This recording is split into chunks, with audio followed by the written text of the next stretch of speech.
假设你就是故事里的女主，爱上了一位外表冷酷的男神。为了能让王子看到你的美，你开始精心打扮，挑选最美的衣服，画上精致的妆容，频繁地出现在王子面前。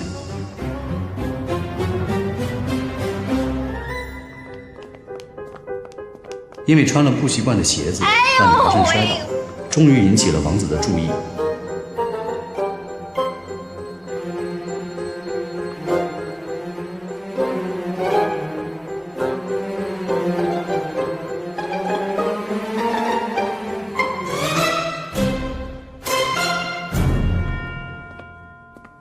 如果他再无视，女主就要更进一步，向他热情告白，然后观察他的反应。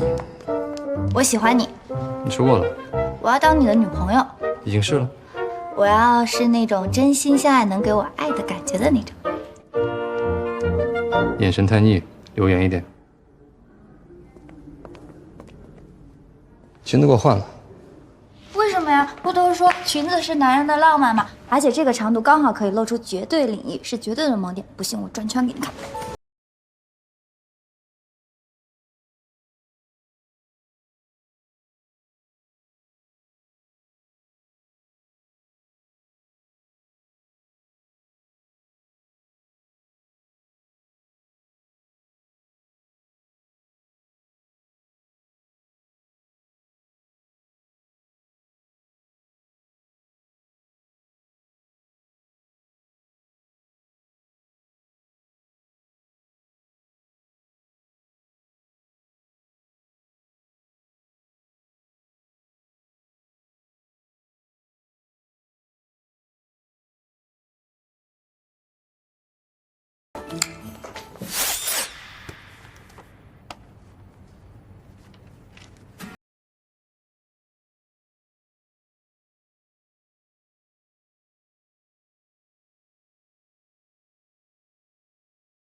可是我有点够不着，你能帮我拿一下吗？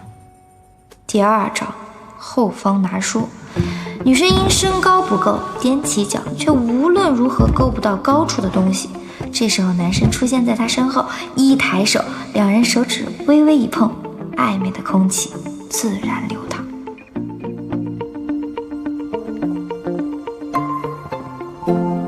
第三招，公主抱。啊呸！根本不可能。纪言信根本就没把我当女朋友看，要是男方一点回应都没有，投入法也不奏效了。这几本书拿去给沈教授。知道了，教授。等一下。教授又有什么吩咐呀？张嘴。啊？回去的路上自己去食堂买茶几。纪言信这是把我当鸡毛了吧？